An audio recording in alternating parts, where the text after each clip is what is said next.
إن الحمد لله نحمده ونستعينه ونستغفره ونعوذ بالله من شرور أنفسنا ومن سيئات أعمالنا من يهده الله فلا مضل له ومن يضلل فلا هادي له ونشهد أن لا إله إلا الله وحده لا شريك له وأشهد أن محمدا عبده ورسوله يا أيها الذين آمنوا اتقوا الله حق تقاته ولا تموتن إلا وأنتم مسلمون يا أيها الناس اتقوا ربكم الذي خلقكم من نفس واحدة وخلق منها زوجها وبث منهما رجالا كثيرا ونساء واتقوا الله الذي تساءلون به والأرحام إن الله كان عليكم رقيبا يا أيها الذين آمنوا اتقوا الله وقولوا قولا سديدا يصلح لكم أعمالكم ويغفر لكم ذنوبكم ومن يطع الله ورسوله فقد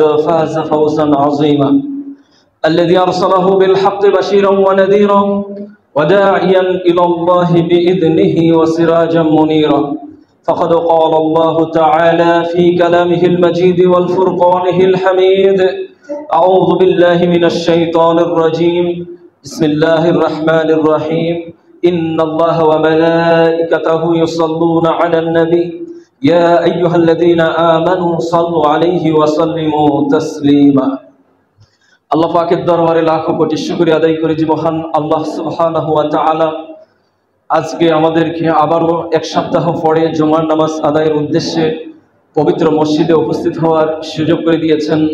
এই জন্য আল্লাহ পাকের দরবারে শুকরিয়া জানাই। আমরা সকলে পড়ি আলহামদুলিল্লাহ। লাখো কোটি দুরূদ ও সালাম পেশ করছি বিশ্ব মানবতার মহান শিক্ষক বিশ্বনেতা সাইয়্যিদুল মুরসালিন রাহমাতাল লিল আলামিন মুহাম্মদুর রাসূলুল্লাহ সাল্লাল্লাহু আলাইহি সাল্লামের উপরে। সম্মানিত উপস্থিতি, গত জুমায় আমরা আলোচনা করেছি তাকওয়ার বিষয়টা নিয়ে। ধারাবাহিকভাবে আলোচনা চলছে, কিছু পয়েন্ট ভিত্তিক আলোচনা। গত জুমায় সর্বশেষ যে পয়েন্টটা ছিল তা হচ্ছে ইন্না আকরামাকুম ইনদাল্লাহি আতকাকুম, তোমাদের মধ্যে ওই ব্যক্তি সবচেয়ে বেশি সম্মানিত যে খোদাভীতি আল্লাহভীতি অর্জন করেছে। আল্লাহ রাব্বুল আলামিন মানুষের ধন সম্পদ, চেহারা সুরত এগুলো দেখেন না। আল্লাহ পাক দেখেন কি? দেখেন হচ্ছে তোমাদের আমল। এই বিষয়টা নিয়ে আলোচনা করছিলাম। তো তাকওয়ার বাকি কিছু আলোচনা রয়ে গেছে, সেগুলো নিয়ে আজকে আলোচনা করব ইনশাআল্লাহ। তাকওয়া হচ্ছে মুমিন জিন্দেগীর একটা গুরুত্বপূর্ণ পাথেয়, যেই পাথেয় ছাড়া মুমিন পরকালীন জগতে নাজাত পাবে না।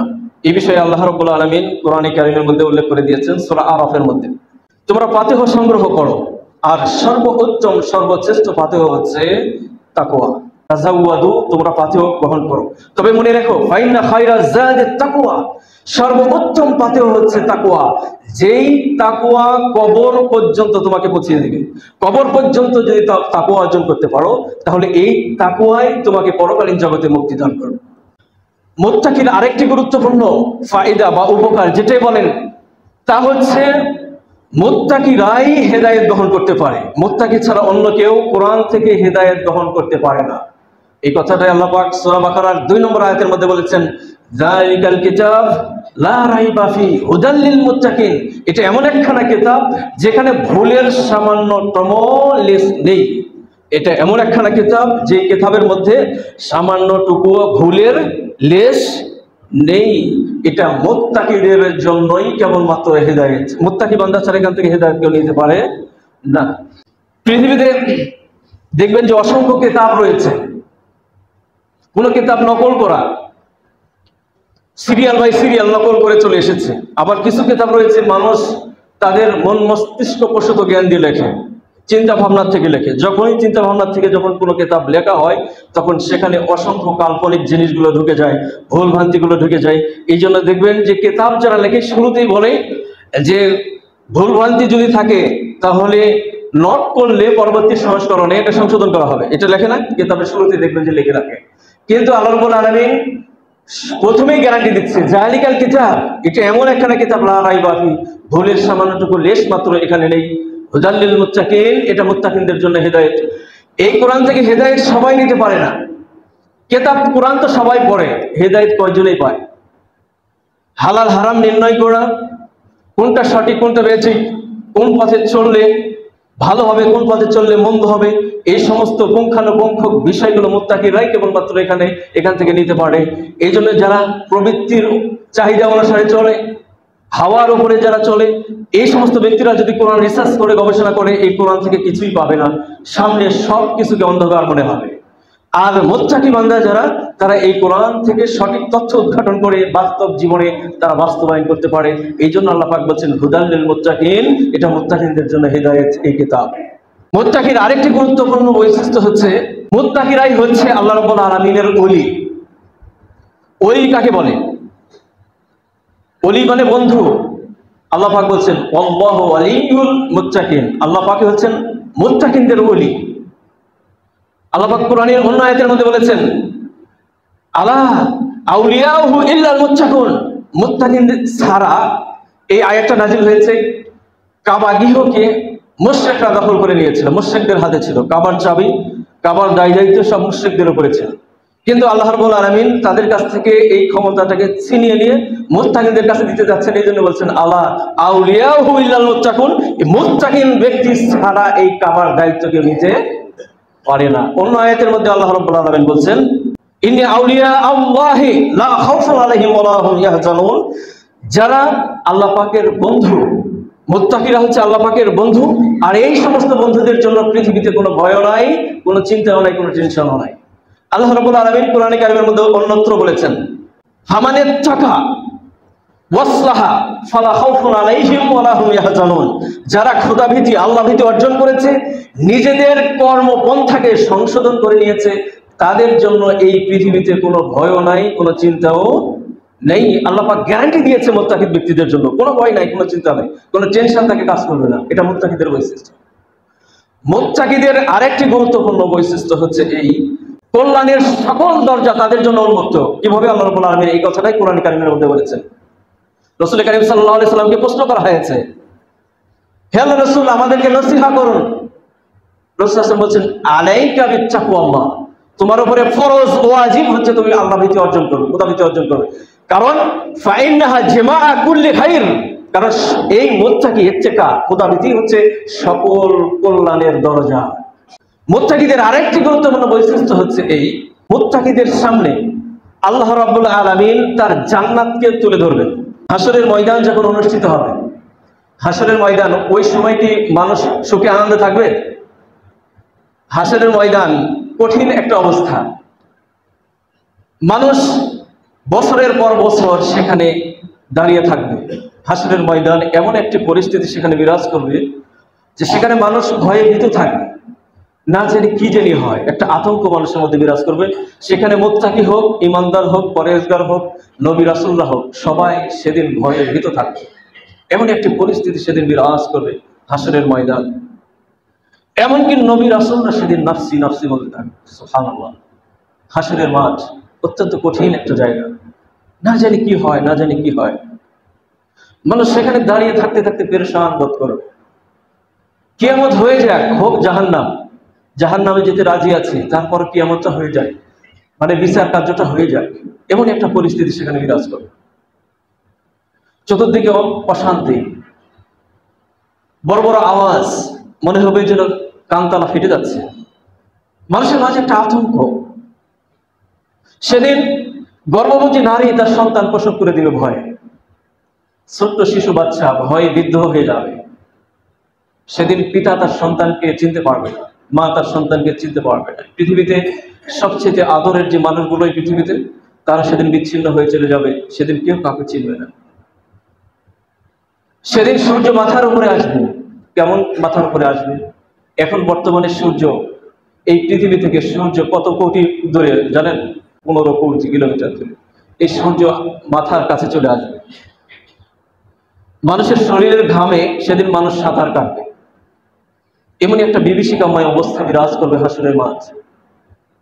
সেই দিনে এক শ্রেণীর মানুষের সামনে আল্লাহ রাব্বুল আলামিনের জান্নাতকে তুলে দেওয়া হবে, জান্নাতকে দেখানো হবে। একটু পরে তোমরা সেখানে প্রবেশ করবে। আল্লাহ পাক এই কথাটাই কোরআনে কারিমের মধ্যে সূরা ফুসসিলাতের মধ্যে উল্লেখ করেছেন।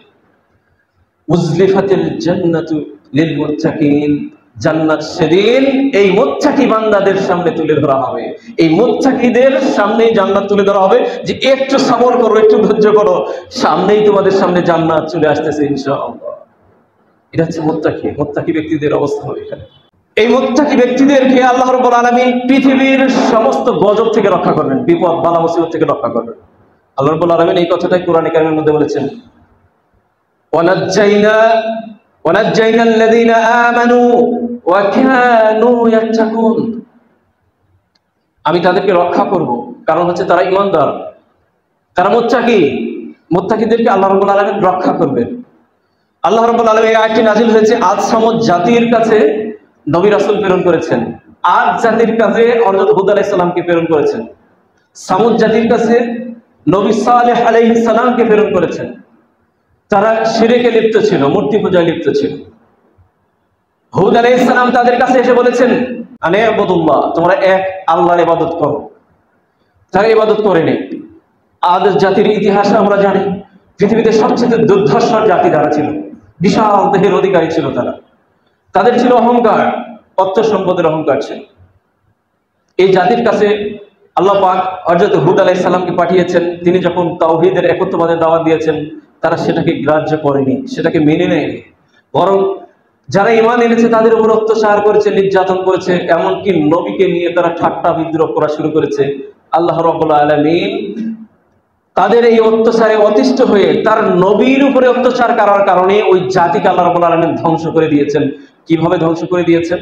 তাদেরকে প্রথমে আকাশের বৃষ্টিকে বন্ধ করে দিয়েছেন। 3 বছর অনাবৃষ্টি করা, ফসলগুলো সব পুড়ে ছাই ভস্ম হয়ে গিয়েছে। তারপরেও তার নবীকে তারা মেনে নেয় নাই। পরিশেষে আল্লাহ রাব্বুল আলামিন এমন বৃষ্টি তাদেরকে দিয়েছে, যখন বৃষ্টি এসেছে তখন তারা আরো বেশি উদ্ধত হয়ে গেছে, আল্লাহকে আরো গালি দেওয়া শুরু করেছে যে একটু পরেই বৃষ্টি আসবে, নবীকে নিয়ে তিরস্কার করে। কিন্তু ওই বৃষ্টিটা কি ছিল? সাধারণ বৃষ্টি? ঝড় তুফান আল্লাহ রাব্বুল আলামিন দিয়েছেন 7 দিন 8 রাত তাদের উপরে ঝড় তুফান এসে গোটা জাতিকে আল্লাহ রাব্বুল আলামিন ধ্বংস করে দিয়েছে। তখন যারা ঈমান এনেছিল তাদেরকে আল্লাহ রাব্বুল আলামিন রক্ষা করেছেন। এজন্য আল্লাহ পাক বলেছেন, ওয়ানাজ্জাইনা মিনাল্লাযীনা আমানু, যারা ঈমান এনেছে তাদেরকে আমি রক্ষা করেছি। সামুদ জাতির কাছে নবী সালেহ আলাইহিস সালামকে পাঠিয়েছে, একই দাওয়াত তিনি দিয়েছেন, আনে আবুদুল্লাহ, এক আল্লাহর ইবাদত করো। এই জাতি তা স্বীকার করেনি, ইবাদত করেনি। আদ জাতি ছিল ইয়েমেন প্রদেশের, ইয়েমেন দেশের। এর 500 বছর পরে সামুদ জাতির জন্ম, সেটি ছিল ফিলিস্তিনে। এই সামুদ জাতি নবী সালেহ আলাইহিস সালামকে কষ্ট দিয়েছে, তাকে নিয়ে এত বেশি তিরস্কার করেছে সালেহ আলাইহিস সালামকে নিয়ে, এমনকি তিরস্কারের মাত্রাটা এই পর্যায়ে চলে গেছে, নবী সালেহ আলাইহিস সালামকে লক্ষ্য করে বলছে, এ সালেহ, ওই যে পাহাড়ে দেখা যায় একটা বড় পাথর, দেখি তোমার নবী, তুমি নবী নাকি হয়েছে, তোমার কতটুকু জোর, ওই পাথরটা আমাদের জন্য একটা উট তৈরি করে দাও, ওই পাথর থেকে একটা উট পয়দা করে দাও, দেখি তোমার কি শক্তি। নবী সালেহ আলাইহিস সালাম আল্লাহ তাআলার কাছে দোয়া করলেন, আল্লাহ রাব্বুল আলামিন তার দোয়াকে কবুল করে নিলেন। ওই পাথর থেকে উট তৈরি হলো, আল্লাহ রাব্বুল আলামিন তাকে জীবন দিলেন।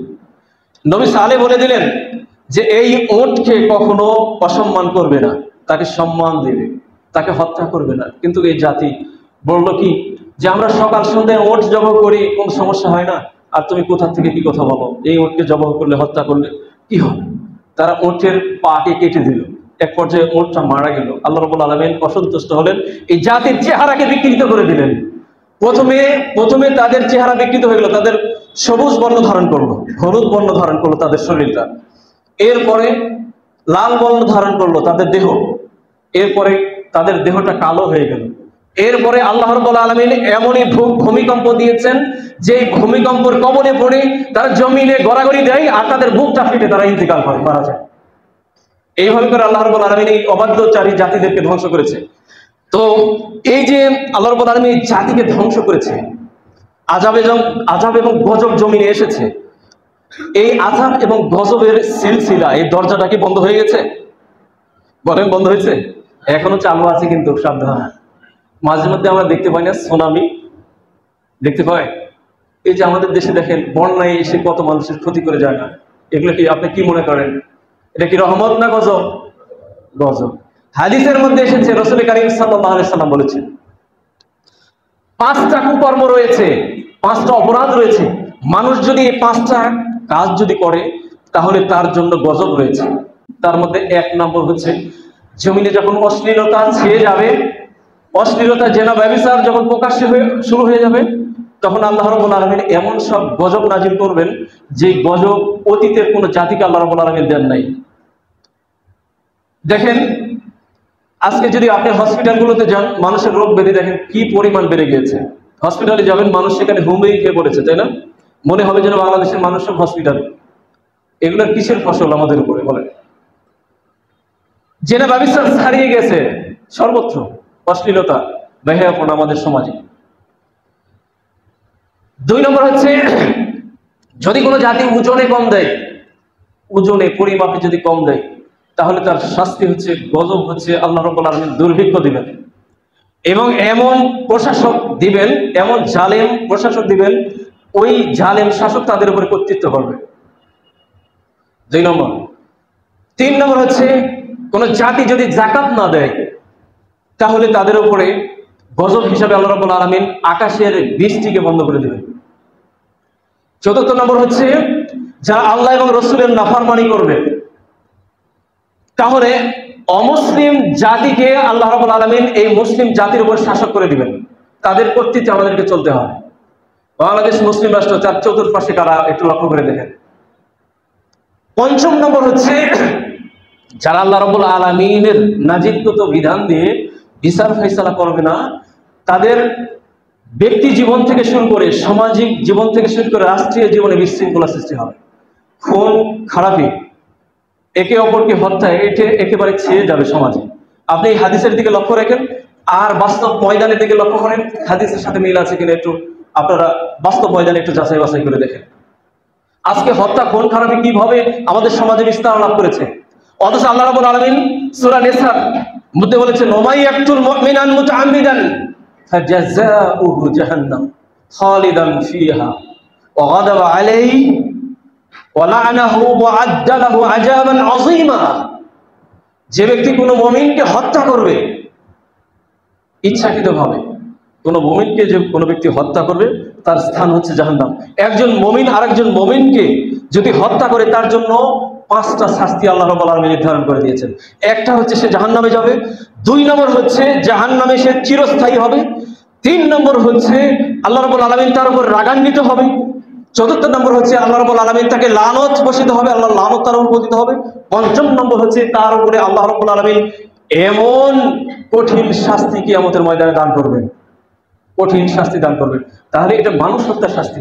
মানুষ হত্যা আজকের সমাজে দেখেন একেবারে এখানে পানির মতো সস্তা হয়ে গেছে। একজন আরেকজনকে মানুষ হত্যা করছে, কোনো দ্বিধাবোধ করছে না। অথচ আল্লাহ রাব্বুল আলামিন কোরআনে কারিমের মধ্যে বলেছেন মান কাতালা নাফসান বিগাইরি নাফসিন আও ফাসাদান ফিল আরদ ফাকান্নামা কাতালান নাস জামিআ। যে ব্যক্তি কোনো একজন মানুষ আরেকজন মানুষকে অন্যায়ভাবে হত্যা করবে, মনে হবে যেন সে গোটা মানব সমাজকে সে হত্যা করে ফেলেছে। অথচ এই হত্যাটা আমাদের মামুলি ব্যাপারে পরিণত হয়ে গেছে। এই যে দেখেন, ওই যে হাদিসের সাথে মিলিয়ে দেখেন যে যখন আল্লাহ রাব্বুল আলামিনের বিধান দিয়ে বিচার ফয়সালা হবে না, তখন এই সমস্ত চুরি ডাকাতি খুন খারাপি এগুলো সমাজে বিস্তার লাভ করবে, এগুলো মামুলি ব্যাপার হয়ে যাবে। আজকে আমাদের সমাজে এগুলো রন্ধে রন্ধে আমরা উপলব্ধি করতে পারছি, ঠিক না? আমরা সামনে এগোই। আরেকটি গুরুত্বপূর্ণ পয়েন্ট হচ্ছে মুত্তাকিদের জন্য, মুত্তাকিদের সাথে কিয়ামতের ময়দানে জান্নাতে আল্লাহ রাব্বুল আলামিন স্বয়ং দেখা দেবেন, এর সাথে বসবাস। এটা কি মনে করেন? মুত্তাকিদের সাথে আল্লাহ রাব্বুল আলামিন জান্নাতের মধ্যে বসবাস করবেন। সুবহানাল্লাহ, এর চাইতে আর কি পাওনা আছে বলেন?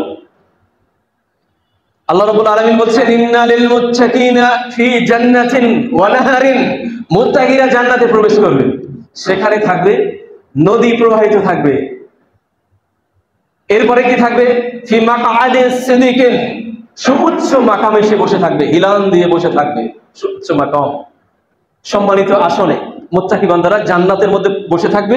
আর তার চতুর্দিকে থাকবে ফুল বাগান এবং পানি প্রবাহিত হতে থাকবে। মনোরম একটা পরিবেশে মুত্তাকি বান্দারা জান্নাতের মধ্যে বসবাস করবে।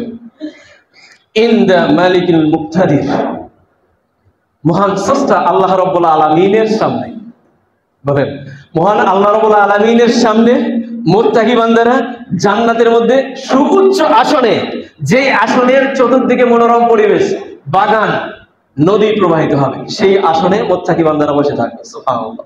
আচ্ছা, আল্লাহ রাব্বুল আলামিনকে আমরা জান্নাতে পেলাম, আমাদের নবী বিশ্ব নবী মুহাম্মদ রাসূলুল্লাহ সাল্লাল্লাহু আলাইহি সাল্লামকে কি আমরা জান্নাতে চাই না? চাই। এখানে এই ব্যাপারে একটা হাদিসের মধ্যে এসেছে, মুসনাদে আহমদের হাদিস। রাসূলুল্লাহ সাল্লাল্লাহু আলাইহি সাল্লাম মুআজ বিন জাবালকে ইয়েমেনের গভর্নর কোর্টে পাঠালেন। মুআজ বিন জাবাল খুবই আদরের একজন সাহাবী ছিল রাসূলুল্লাহ সাল্লাল্লাহু আলাইহি সাল্লামের। 18 বছর বয়সে ইসলাম গ্রহণ করেছেন। খাজরাজ বংশের মদিনার আনসার সাহাবী ছিলেন। শুরুতেই তিনি ইসলাম গ্রহণ করেছেন। আহলে সুফফাল মাদ্রাসায় রাসূলের কাছ থেকে তিনি সরাসরি জ্ঞান অর্জন করেছেন। রাসূলুল্লাহ সাল্লাল্লাহু আলাইহি সাল্লাম যত দার্স দিতেন, আলোচনা করতেন, প্রত্যেকটা দার্সে সে সাক্ষী ছিল। তিনি হালাল হারামের বিষয়ে এত বেশি জ্ঞান অর্জন করেছিল যে রাসূলুল্লাহ সাল্লাল্লাহু আলাইহি সাল্লাম বলছেন, হালাল হারামের বিষয়ে ফতোয়া নিতে গেলে তোমরা মুআজ বিন জাবালের কাছে যাও। তিনি ছিলেন একদিকে কারি, কোরআন ভালো পাঠ করতে পারতেন, আর একদিকে ছিলেন বড় মাপের একজন আলেম, আর একদিকে ছিলেন তিনি একজন ছিলেন মুফতি। কারণ রসুলের কাছ থেকে সরাসরি তিনি সার্বক্ষণিক রসুলের সামনে ছিলেন। যারা প্রশ্ন করতেন তিনি শুনতেন, সেগুলোকে মুখস্থ করে ফেলতেন।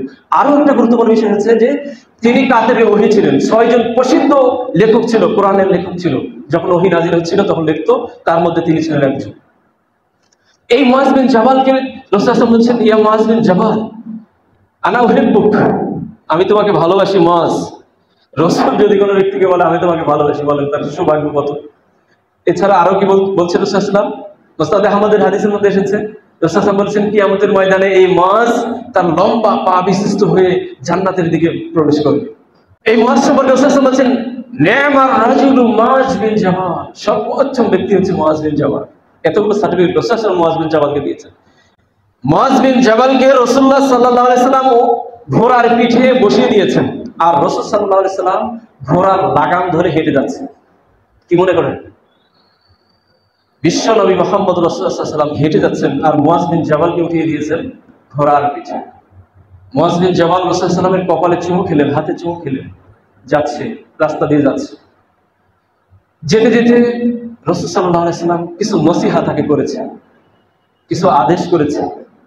রাসূলুল্লাহ সাল্লাল্লাহু আলাইহি ওয়াসাল্লাম সেই মদিনার বর্ডার পর্যন্ত যাবেন, ঘোড়ার লাগাম রসুলের হাতে, মুআজ ঘোড়ার পিঠে বসে আছে, আর রাস্তা দিয়ে যাচ্ছে, আর গল্প করছে দুজনে। যে গল্পগুলো জীবনের জন্য অত্যন্ত গুরুত্বপূর্ণ, যে গল্পগুলো আমাদের দেওয়ালে স্বর্ণ দিয়ে অলংকার করে লিখে দেওয়া দরকার আমাদের, এমন কিছু পরামর্শ মুআজ বিন জাবালকে রাসূলুল্লাহ সাল্লাল্লাহু আলাইহি ওয়াসাল্লাম দিয়েছেন। সে হেঁটে যেতে যেতে ঘোড়ার লাগাম ধরে রাসূলুল্লাহ সাল্লাল্লাহু আলাইহি ওয়াসাল্লাম সামনের দিকে এগোচ্ছে, একবার সামনের দিকে তাকায়, আর একবার মুআজের দিকে পিছনে তাকায়, আর এক একটা করে নসিহত পেশ করে মুআজ বিন জাবালকে। মুআজ বিন জাবালকে বলছেন, ইয়া মুআজ বিন জাবাল, তুমি যখন ইয়েমেনে যাবে তখন সর্বপ্রথম তুমি দাওয়াত দিবে লা ইলাহা ইল্লাল্লাহ। এই কথাটা যখন ইহুদি খ্রিস্টানরা মেনে নেবে তখন তুমি বলবে ওয়াশহাদু আন্না মুহাম্মাদুর রাসূলুল্লাহ, আমি সাক্ষী দিচ্ছি আমি আল্লাহর রাসূল। এটা যখন ইয়ামেনবাসীরা মেনে নেবে তখন তুমি তাদেরকে বলবে আল্লাহ তাআলা 5 ওয়াক্ত সালাত ফরজ করে দিয়েছে। এটা যদি মেনে নেই তাহলে বলবে আল্লাহ তাআলা যাকাতকে ফরজ করে দিয়েছে, তুখাযু মিন আগনিয়া ওয়া তুরাদ্দু ইলা ফুকারাইহিম, ওই যাকাতটা ধনীদের কাছ থেকে দিবে, গরিবদের মাঝে বন্টন করে দেবে। ইয়া মুআজ বিন জাবাল, তুমি ইয়ামেনে যাচ্ছ, সাহাবায়ে কেরাম যখন প্রশ্ন করেছে আমাকে তখন তুমি পাশে ছিলে, জেনেছ, কিন্তু তুমি এমন একটা জায়গায় যাচ্ছ সেখানে তো আমি থাকবো না, কিন্তু মানুষ যখন তোমাকে ফতোয়া জিজ্ঞেস করবে তখন কিভাবে তুমি ফতোয়া দিবে? মুআজ বিন জাবাল, তুমি যখন ইয়ামেনের গভর্নর তখন তুমি সেখানে কিভাবে বিচার ফায়সালা করবে? মুআজ বিন জাবাল, কাইফা তাকদি ইয়া মুআজ, তুমি কিভাবে ফায়সালা করবে? মুআজ বলছেন, ইয়া আল্লাহর রাসূল, আনা আফদি বিল কুরআন, আমি কোরআন দিয়ে বিচার ফায়সালা করব। রাসূলুল্লাহ সাল্লাল্লাহু আলাইহি ওয়াসাল্লাম বলছেন, ইয়া মুআজ, ইল্লাম তাকুন ফিল কুরআন, যদি কোরআনে যদি এমন ফতোয়া থাকে যেটা যদি তুমি না পাও তাহলে তুমি কি করবে? তখন মুআজ বিন জাবাল বলছেন, আখদি বিস সুন্নাহ, তখন আমি সুন্নাহ দিয়ে, হাদিস দিয়ে বিচার ফায়সালা করব। ইয়া মুআজ বিন জাবাল, এমনও কিছু বিষয় রয়েছে যেগুলো কোরআনেও নাই, সুন্নাতেও নাই, তখন তুমি কিভাবে ফায়সালা করবে? এটা হচ্ছে মেইন পয়েন্ট। তখন মুআজ বিন জাবাল বলছেন, আনা আখদি বিল ইজতিহাদ ইয়া রাসূলুল্লাহ, আনা আস্তাহিদু, তার মানে রাসূলুল্লাহ সাল্লাল্লাহু আলাইহি ওয়াসাল্লাম এমন একজন ব্যক্তিকে ইয়ামানে প্রেরণ করছে যে সে গবেষণালব্ধ জ্ঞান তার আছে, এমন ব্যক্তিকে সেখানে পাঠাচ্ছে। আর তিনিও এই জবাবটা দিলেন যে আমি কোরআন সুন্নাহ রিসার্চ করে আমি আমার ব্যক্তিগত একটা রায় প্রদান করবো। রাসূলুল্লাহ সাল্লাল্লাহু আলাইহি ওয়াসাল্লাম এটা শুনে এত বেশি খুশি হয়ে গেলেন, এটা তার ছিল তার পরামর্শ। আবার যেতে যেতে তিনি আরো কিছু পরামর্শ করে নিলেন রাস্তার মাঝে, আরো কিছু পরামর্শ যেটি মুআয বিন জামালকে অতীতেও রাসূলুল্লাহ সাল্লাল্লাহু আলাইহি ওয়াসাল্লাম দিয়েছেন এবং তখনও দিয়েছেন। তার মধ্যে গুরুত্বপূর্ণ 10টা নসিহত রয়েছে। এই 10টা নসিহত আমাদের দেওয়ালে লিখে রাখা উচিত। মুআয বিন জামালকে রাসূলুল্লাহ সাল্লাল্লাহু আলাইহি ওয়াসাল্লাম লক্ষ্য করে বলছেন, ইয়া মুআয বিন জামাল লা তুশরিক বিল্লাহ। 10টা নসিহতের মধ্যে 1 নম্বর হচ্ছে, ইয়া মুআয তুমি আল্লাহ তাআলার সাথে কখনো শিরক করবে না। যদিও তোমাকে কেটে ছাই ভস্ম করে দেওয়া হয়, যদিও তোমাকে কেটে টুকরো টুকরো করে দেওয়া হয়, তারপরে এ মুআয তুমি কখনো আল্লাহ তাআলার সাথে শিরক করবে না। 2 নম্বর হচ্ছে, ইয়া মুআয বিন জামাল তুমি পিতামাতার অবাধ্য হবে না, পিতামাতার অবাধ্য হবে না। ওয়াকাদা রাব্বুকা আল্লা তা'বুদু ইল্লা ইয়্যাহু ওয়া বিল ওয়ালিদাইনি ইহসানা। পিতামাতার অবাধ্য হবে না। মনে রেখো আল্লাহ রাব্বুল আলামিনের পরেই হচ্ছে পিতামাতার স্থান। এই বিষয়টি লক্ষ্য রেখো মুআয বিন জামাল। দেখেন পিতামাতার এই যে হকটা, এটা কিন্তু আমরা সবাই ভুলে গেছি প্রায়। পিতামাতা যখন বৃদ্ধ হয়ে যায় তখন যতটুকু খেদমত করার প্রয়োজন এটা কিন্তু আমরা করি না, ঠিক না? অথচ আল্লাহ রাব্বুল আলামিনের ইবাদতের পরেই পিতামাতার স্থান নির্ধারণ করে দেওয়া হয়েছে। পিতামাতার অসন্তুষ্টি আল্লাহ রাব্বুল আলামিনের অসন্তুষ্টি, পিতামাতা খুশি আল্লাহ রাব্বুল আলামিনও খুশি। তবে মনে রাখতে হবে, তবে শরীয়ত বিরোধী নয়। কোনো পিতামাতা যদি শরীয়ত বিরোধী আদেশ করে তাহলে সেটা মেনে নেওয়া যাবে না, কিন্তু শরীয়ত বিরোধী নয়। এই অবস্থায় পিতামাতার কথা শোনা, পিতামাতার ইত্তেবা অনুসরণ করা আমাদের জন্য ওয়াজিব, আল্লাহ রাব্বুল আলামিন ফরজ করে দিয়েছে। আল্লাহর ইবাদতের পরেই পিতামাতার স্থান। মুআয তুমি এই বিষয়ে একটু লক্ষ্য রেখো, তুমি পিতামাতার অবাধ্য কখনো হইও না। 3 নম্বর নসিহা করলেন, মুআয তুমি কখনো ফরজ নামাজ ছেড়ে দিবে না, কখনোই নামাজ তুমি ছেড়ে দিবে না। 4 নম্বর হচ্ছে, মুআয কখনোই নেশাদার দ্রব্য, ছোট হোক বড় হোক, কখনো নেশাদার দ্রব্য পান করবে না। 5 নম্বর হচ্ছে, মুআয তুমি কখনো ছোট হোক বড় হোক কোনো পাপের সাথে তুমি জড়িত হবে না। 6 নম্বর হচ্ছে, মুআয জিহাদের ময়দান থেকে তুমি কখনো পলায়ন করবে না। 7 নম্বর হচ্ছে, মুআয যখন দুর্ভিক্ষ দেখা দিবে, যখন রোগ বালা মুসিবত দেখা দিবে, প্লেগ রোগ যখন আক্রমণ করবে জাতিকে, তখন ওই এলাকা থেকে তুমি কখনো পালিয়ে যাবে না, ওই এলাকা থেকে কখনো তুমি বের হবে না, সেখানেই অবস্থান গ্রহণ করবে। রোগ বালা মুসিবত যখন আসে, কিছুদিন আগে, কয়েক বছর আগে আমাদের মাঝে করোনা ভাইরাস এসেছিল, তাই না? এরকম যদি কোনো রোগ বালা আমাদের উপরে আসে তাহলে সেখান থেকে বের হয়ে যাওয়ার রাসূলুল্লাহ সাল্লাল্লাহু আলাইহি ওয়াসাল্লাম নিষেধ করেছে, সেখানে অবস্থান গ্রহণ করতে হয়। এর পরের নসিহত যেটি ছিল সেটি হচ্ছে, মুআয তুমি তোমার সাধ্য অনুসারে, তোমার সাধ্য অনুসারে তোমার পরিবারের জন্য তুমি ব্যয় করবে, অর্থাৎ ছেলে মেয়ে আত্মীয় স্বজনের জন্য যারা তোমার অধীনস্থ তাদের জন্য কি করবে, তুমি ব্যয় করবে, অর্থাৎ ওই পরিবারটাকে তুমি চালাবে। এর পরের নসিহতটা ছিল সেটি, এ মুআয তুমি তোমার সন্তানদেরকে, তুমি তোমার পরিবারকে শিক্ষা দেওয়ার লাঠিকে তুমি কখনো উঠিয়ে রাখবে না। তার মানে কি, পরিবারকে শিক্ষা দেওয়ার জন্য, আদব কায়দা শিক্ষা দেওয়ার জন্য তুমি কখনো অবহেলা করবে না। আজকের আমাদের ছেলে মেয়েদেরকে কতটুকু আদব শিক্ষা আমরা দিয়ে থাকি। মুআযকে রাসূল সাল্লাল্লাহু আলাইহি ওয়াসাল্লাম কি উপদেশ দিলেন দেখেন, এই আদব শিক্ষা লাঠি কখনো উঠে রাখবে না। এরপরে সর্বশেষ যে নসিহতটা ছিল সেটি হচ্ছে, মুআয সর্ব অবস্থায় আল্লাহকে ভয় করে চলবে। সর্ব অবস্থায় কি করবে, আল্লাহকে ভয় করে চলবে। এই 10টি পয়েন্ট আপনি আপনার দেওয়ালে রেখে রাখেন, এটা আপনার জন্য একদিকে উপকার হবে, আপনার ফিউচার যারা আসবে প্রজন্মের জন্য উপকার আসবে। আপনি আপনার দেওয়ালে এগুলো এই 10টা পয়েন্ট করে আপনি লিখে রাখবেন। প্রয়োজন হলে যদি আপনি পড়েন তাহলে স্বর্ণ অলংকার দিয়ে বেঁধে রাখবেন দেওয়ালে। আপনার জীবনের সাথে জড়িত 10টা উপদেশ। কথা বলতে বলতে রাসূলুল্লাহ সাল্লাল্লাহু আলাইহি ওয়াসাল্লাম মদিনার বর্ডারে চলে গেলেন। রাসূলুল্লাহ সাল্লাল্লাহু আলাইহি ওয়াসাল্লাম আর সামনের দিকে পা বাড়াবেন না। মুআয বিন জামাল এখন একাই তিনি চলে যাবেন। কিন্তু মুআয বিন জামালকে রাসূলুল্লাহ সাল্লাল্লাহু আলাইহি ওয়াসাল্লাম অনেক ভালোবাসতেন, এত বেশি ভালোবাসতেন। মুআযকে বিদায় কেমনি দিয়ে ফিরে আসবেন রাসূলুল্লাহ সাল্লাল্লাহু আলাইহি ওয়াসাল্লাম আবেগে আপ্লুত হয়ে যাচ্ছেন, কিন্তু বুক ফাটা কান্না তিনি প্রকাশ করছেন না। মুআজ বিন জাবাল একদিকে রাসূলুল্লাহ সাল্লাল্লাহু আলাইহি সাল্লামের থেকে বিচ্ছিন্ন, সেই ছোটবেলা থেকে একসাথে থেকেছে, যে যুদ্ধের ময়দানে বদর, উহুদ, খন্দক সহ সকল যুদ্ধে সে রাসূলুল্লাহ সাল্লাল্লাহু আলাইহি সাল্লামের সাথে অংশগ্রহণ করেছে। দীর্ঘদিনের সম্পর্ক, একসাথে বসবাস, একসাথে খাওয়া দাওয়া, ওঠা বসা। সেই রাসূলকে ছেড়ে এখন চলে যেতে হচ্ছে আর একটা দেশে। তিনি অনেকটা কষ্ট পাচ্ছেন মানসিকভাবে। রাসূলুল্লাহ সাল্লাল্লাহু আলাইহি সাল্লাম কথাগুলো বলতে বলতে যখন মুআজকে লক্ষ্য করে বললেন, ইয়া মুআজ, আমি তো আর সামনের দিকে এগোতে পারবো না, আমার গন্তব্য এই পর্যন্ত শেষ। মুআজ বিন জাবাল ঘোড়ার পিঠ থেকে নেমে রাসূলুল্লাহ সাল্লাল্লাহু আলাইহি সাল্লামের কপালে চুমু খেলেন, হাতে চুমু খেলেন। কান্নার তিনি থামাতে পারছিলেন না। তারপরেও আল্লাহ পাকের পক্ষ থেকে যে ফয়সালা, এই ফয়সালাটা মেনে নিতে হবে। তিনি আবার ঘোড়ার পিঠে উঠে চললেন। বীর মুজাহিদ মুআজ বিন জাবাল, ভেঙে পড়লে হবে না, ইয়েমেন রাষ্ট্রের দায়িত্ব পালন করতে হবে। গুরুত্বপূর্ণ একটি পথ, আল্লাহ পাকের বিধান সেখানে চালু করতে হবে। বড় একটা দায়িত্ব নিয়ে সেখানে যাওয়া হচ্ছে। মুআজ বিন জাবাল নিজেকে শক্ত করে ঘোড়ার পিঠে উঠে বসে ঘোড়াকে সাওয়ার দিলেন। ঘোড়া ফুলকি উড়িয়ে সামনের দিকে দৌড়ানো শুরু করলো। রাসূলুল্লাহ সাল্লাল্লাহু আলাইহি সাল্লাম নিতর নিস্তব্ধ হয়ে দাঁড়িয়ে আছেন। রাসূলুল্লাহ সাল্লাম মনে মনে ভাবছেন, আহারে, আরেকটা সংবাদ তো ছিল, সে সংবাদটা আমি মুআজ বিন জাবালকে জানাইনি, জানানো তো খুবই দরকার। রাসূলুল্লাহ সাল্লাম মুআজ বিন জাবালকে সামনের দিকে দুইটি হাত মেলে বিদায় দিয়েছেন। মুআজ চলে গিয়েছেন। রাসূলুল্লাহ সাল্লাম নিস্তব্ধ হয়ে হাতটা সামনে বাড়িয়ে সেভাবে দাঁড়িয়ে আছেন। কিন্তু একটা সংবাদ মুআজকে জানাতে ভুলে গিয়েছেন। চিৎকার দিয়ে রাসূলুল্লাহ সাল্লাল্লাহু আলাইহি ওয়াসাল্লাম বলেছেন, ইয়া মুআজ, তুমি চলে গেলে মুআজ, মনে রেখো মুআজ, সামনে যখন তুমি মদিনাতে ফিরে আসবে তখন তোমার নবীকে তুমি আর দেখতে পাবে না। ততক্ষণে তোমার নবী দুনিয়া থেকে চলে যাবে। ইথারের সাথে কথাটা ভেসে বেরোলো, বাতাস বহন করতে পারলো না রাসূলের এই আওয়াজ। এই আওয়াজটা মুআজের কানে চলে গেল। কে পৌঁছিয়ে দিল মুআজের কানে?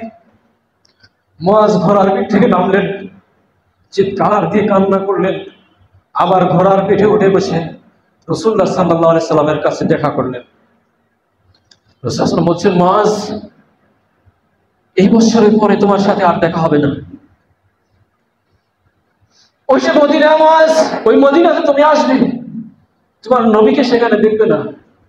ওই মসজিদে নববীর পাশে তোমার নবীর কবর থাকবে, সেখানে এসে তুমি আমার জন্য দোয়া করো। মুআজ, মুআজ কেঁদে কেঁদে পেরেশান হয়ে যাচ্ছিলেন। রাসূলুল্লাহ সাল্লাল্লাহু আলাইহি ওয়াসাল্লাম বলছেন, ইয়া মুআজ, কান্না করো না মুআজ, নিজেকে শক্ত করো, ধৈর্য ধরো মুআজ। মনে রেখো মুআজ, এই পৃথিবীতে কেউ স্থায়ী হবে না, সবাইকে চলে যেতে হবে। কুল্লু নাফসিন যায়িকাতুল মাউত, মৃত্যু সবাইকে ধরবে। মরণ থেকে পালাও তুমি, মরণ তোমায় লইবে ঘুরি। মরণ আসবেই, আমাদের সবাইকে চলে যেতে হবে। এই মহারোগের ওষুধ নাই, মহারোগের চিকিৎসক নাই, এরকম ওষুধ নাই, চিকিৎসক নাই, চলে যেতে হবে মুআজ। তবে মুআজ, একটা কথা মনে রেখো, এই দুনিয়া থেকে আমি চলে যাব, তুমিও চলে যাবে মুআজ।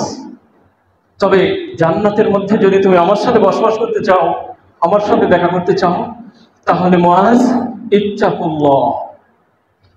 কি নসিহত ছিল? ইত্তাকুল্লাহ। ইন্না আওলান নাস বি আল মুত্তাকুন মান কানা ওয়া হাইথু কানু। হাদিসের মধ্যে এসেছে, মুসনাদ আহমদের হাদিস। যে হাদিসটা বললাম, এই হাদিসটা মুসনাদ আহমদের হাদিস। মুআজ, মনে রেখো, কিয়ামতের ময়দানে জান্নাতের মধ্যে ওই ব্যক্তি আমার সাথে বসবাস করবে, জান্নাতের মধ্যে একসাথে বসবাস করব, যিনি এই দুনিয়াতে ইত্তেকা মুত্তাকি হয়ে মৃত্যুবরণ করবে। শুধু তুমি নয় মুআজ, হোক সে মদিনার, হোক সে সৌদি আরবের, হোক সে অন্য দেশের, যে কেউ হোক, সে যদি মুত্তাকি হয়, পরহেজগার হয়, জান্নাতের মধ্যে আমার সাথে সে বসবাস করবে। মুআজ, তোমার প্রতি আমার নসিহত হচ্ছে, তুমি ইত্তেকা মুত্তাকি হবে, ইনশাআল্লাহ কিয়ামতের ময়দানে তুমি আমার সাথে জান্নাতের মধ্যে অবস্থান গ্রহণ করবে। এই কথাটা শুনে মুআজ একটু সান্ত্বনা দিলেন নিজেকে। দেখেন, রাসূলুল্লাহ সাল্লাল্লাহু আলাইহি ওয়াসাল্লামের একটা উপদেশ কি ছিল? যে এই দুনিয়া থেকে চলে যেতে হবে। এই জন্য আমরা দেখতে পাই, পিতার কোলে সন্তান মৃত্যুবরণ করেছে, করে নাই? শতবর্ষী দাদার সামনে নাতি মারা গিয়েছে, আবার ছোট্ট শিশু মায়ের কোলে মারা গিয়েছে। এর কোনো সিরিয়াল নেই। আছে কোনো সিরিয়াল? পৃথিবীতে আসার কিছু সিরিয়াল থাকতে পারে, কিন্তু যাওয়ার কোনো সিরিয়াল নেই। যে কোনো মুহূর্তে আমাদের ডাক এসে যেতে পারে।